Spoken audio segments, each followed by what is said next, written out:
నమస్తే. Welcome to Suman TV. Cancer అంటే అందరికీ భయమే. కానీ దాన్ని ఎంత త్వరగా గుర్తిస్తే అంత తొందరగా విజయవంతంగా మనం బయటపడగలుగుతాం. అయితే క్యాన్సర్‌ని త్వరగా గుర్తించడానికి అసలు అవకాశం ఉంటుందా? పురుషుల్లో ఎక్కువగా వచ్చేటువంటి క్యాన్సర్‌లో ప్రోస్టేట్ క్యాన్సరే ఎక్కువగా మనకి ఈ రోజుల్లో కనిపిస్తూ ఉంది. సో, ప్రోస్టేట్ క్యాన్సర్ రావటానికి అసలు రీజన్ ఏంటి? ఏ ఏజ్‌లో ఎక్కువగా వస్తుంది? సో, ఏ స్టేజ్‌లో దాన్ని గుర్తించగలిగితే దాని నుంచి మనం బయటపడే అవకాశం ఎక్కువగా ఉంటుంది? ఈ విషయాలన్నీ డిస్కస్ చేసేద్దాం. మనతో పాటు ఉన్నారు రేడియో ఆంకాలజిస్ట్ డాక్టర్ ప్రశాంత్ గారు. Hello sir. అలా. సార్, పురుషుల్లో ఉన్నటువంటి ప్రోస్టేట్ గ్రంథి పనితీరు ఏంటి అసలు? ప్రోస్టేట్ క్యాన్సర్ అనేది ఎందుకొస్తుంది పురుషుల్లో? ఇంతకు ముందు ఎప్పుడో వింటే 50 సంవత్సరాలు దాటిన తర్వాత ఎప్పుడో చూసేవాళ్ళం. ఇప్పుడు కొంచెం ఎర్లీ స్టేజ్‌లో వస్తుందని వింటున్నాం. ఎందుకని మనకలా వస్తుంది? మామూలుగా ప్రాస్టేట్ అనేది ఒక ఫంక్షన్, దానికంటూ ఒక ఇది ఉందండి ఫంక్షన్. అది యూరినరీ బ్లాడర్ కింద వాల్నట్ సైజ్ అంటారనమాట. అంత సైజులో గ్లాండ్ అనేది ఉంటుంది. దాని మెయిన్ ఫంక్షన్ ఏంటంటే సెమెన్ సెక్రీట్ చేస్తుంది అనమాట. సెమెన్ అనేది ఏంటంటే ఈ స్పర్మ్స్ని క్యారీ చేసే ఒక వెహికల్ టైప్ అనమాట. సో దాని పని అది సెమెన్ అనేది సెక్రీట్ చేయడం. సో బేసికల్గా ఒక వయసు వచ్చేసరికి మామూలుగానే సైజ్ అనేది పెరుగుతుంది. బీపీహెచ్ బినైన్ కండిషన్, అది క్యాన్సర్ సంబంధించి కాదు. అందుకే మీరు చూసినట్లయితే పెద్ద వయసు వాళ్ళు ఎవరైతే 65-70 సంవత్సరాల వాళ్ళలో యూరిన్ ప్రాబ్లం అనేది ఉంటుంది. వాళ్ళు ఎక్కువసేపు అంటే ఎక్కువ ఫ్రీక్వెంట్గా వెళ్ళడము, లేదంటే అర్జెన్సీ రావడము, లేదంటే నిలుపుకోవడం కష్టం కావడము, ఇట్లాంటివన్నీ ప్రాబ్లమ్స్ ఉంటాయి. బినైన్ కండిషన్ అనమాట. కాకపోతే ఈ ప్రాస్టేట్ క్యాన్సర్ అనేది పెద్ద వయసులోనే వస్తుంది.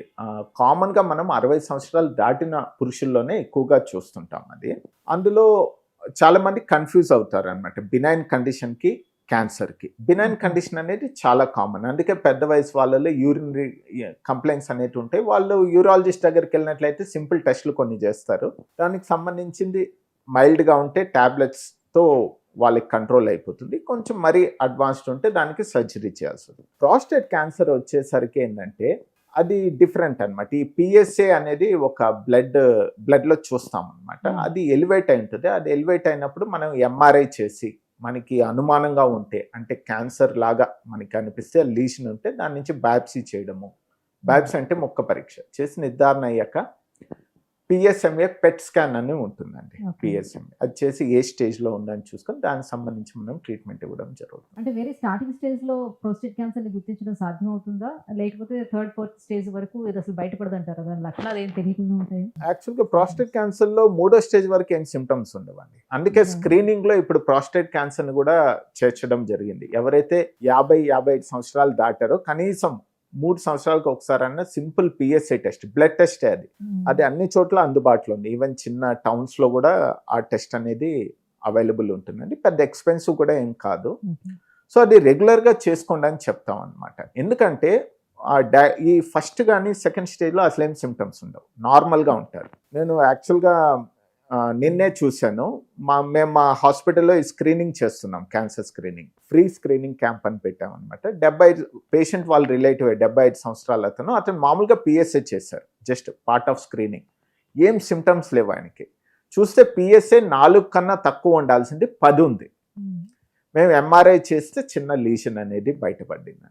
ఆయనకు ఒక రకంగా అదృష్టం అని చెప్పాలి. ఎందుకంటే ఈ చిన్న ఆల్మోస్ట్ ఫస్ట్ స్టేజే కాబట్టి ఆయనకు పూర్తిగా నయం అయిపోతుంది. అట్లాగే ఈయన కానీ స్క్రీనింగ్ చేసుకోకుండా ఉండుంటే మేబీ ఒక 2-3 సంవత్సరాల తర్వాత 3వ స్టేజ్లోనో 4వ స్టేజ్లోనో మనకి వచ్చేవాళ్ళు. లక్కీ ఒక రకం. సో అందుకే ఈ స్క్రీనింగ్ అనేది చాలా ఇంపార్టెంట్. 50-55 ఇయర్స్ ఉన్న వాళ్ళైతే రెగ్యులర్గా చేసుకోండి స్క్రీనింగ్. సింపుల్ టెస్ట్ అండి, దానికి ఏం పెద్ద జస్ట్ బ్లడ్ శాంపుల్ అని. అయితే నిర్ధారణ అయిన తర్వాత కూడా మనకు అందుబాటులో ఉన్నటువంటి ప్రస్తుతం చికిత్సా పద్ధతులు ఏంటి? సో ఒకసారి ఆ క్యాన్సర్ ట్రీట్మెంట్ తీసుకున్నారు ప్రోస్టేట్ క్యాన్సర్‌కి, మళ్ళీ ఏమైనా వచ్చే అవకాశం వాళ్ళకి ఏముంటుంది? 50స్‌లో వచ్చిందనుకోండి, మళ్ళీ 80s లోపు ఏమైనా రావడానికి ఛాన్స్ ఉంటుందా? సో కంటిన్యూస్‌గా ట్రీట్మెంట్ అనేది ఉండాలా? అగైన్ స్టేజ్ ఇవ్వండి. ఫస్ట్ కానీ సెకండ్ స్టేజ్ అయితే పూర్తిగా నయమయ్యే ఛాన్స్లే ఉంటుంది.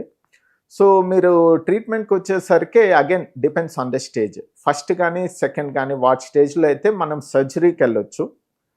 రోబోటిక్ పద్ధతిలో ప్రాస్టేట్ అనేది తీయడం జరుగుతుంది. రోబోటిక్ రాడికల్ ప్రాస్టెక్టమీ, ప్రాస్టేటే కాదు చుట్టూ ఉన్న సపోర్టింగ్ స్ట్రక్చర్స్ కూడా తీయడం జరుగుతుంది. అది రోబోటిక్ పద్ధతిలో చేస్తారు.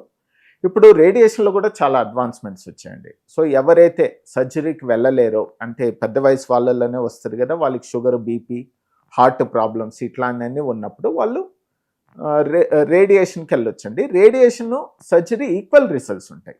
ఒకటి సుపీరియర్ ఇంకోటి ఇన్ఫీరియర్ అని కాదు. అంటే వేరే సున్నితమైనటువంటి పార్ట్ కదా, సో ఈ రేడియేషన్ ఇచ్చేటప్పుడు కూడా దాని ఇంపాక్ట్ ఏమి ఉండదు అంటారా? అది వేరే అవునండి, మంచి. ఎందుకంటే ఇప్పుడు ఐజీఆర్టీ టెక్నిక్స్ అని అడాప్టివ్ ట్రీట్మెంట్స్ అని ఇవన్నీ వచ్చాయి. ఎందుకంటే అది చాలా క్రిటికల్ మీరు చెప్పింది. ఎందుకంటే పెద్ద పేగు ఉంటుంది వెనకాల, పైన యూరినరీ బ్లాడర్ ఉంటుంది. మనం ఇచ్చే ట్రీట్మెంట్ ఏంటంటే ప్రిసైజ్గా ఆ చిన్న పార్ట్ ఏదైతే ఉందో ప్రాస్టేట్ దాని వరకే వెళ్ళాలన్నమాట.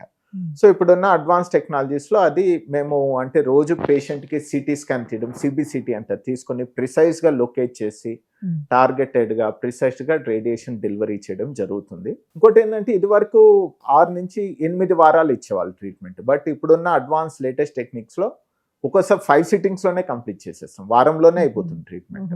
కొంచెం అడ్వాన్స్ 5 సిట్టింగ్స్లో కాకపోయినా కనీసం 20 సిట్టింగ్స్లో మేము కంప్లీట్ చేయాలి, అంటే 4 వీక్స్లో అయిపోతుంది ట్రీట్మెంట్. 4 వీక్స్ వాళ్ళ హాస్పిటలైజ్ ఉండాలా లేకపోతే నార్మల్గా వచ్చే ట్రీట్మెంట్? రేడియేషన్ అనేది అవుట్ పేషెంట్ ట్రీట్మెంట్ అండి, అడ్మిషన్ అనేది ఏం అవసరం లేదు.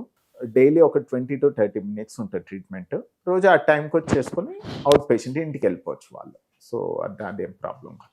రైట్. ట్రీట్మెంట్ తీసుకున్న తర్వాత కూడా వాళ్ళ జీవన శైలి అనేది ఏ రకంగా ఉండాలంటారు?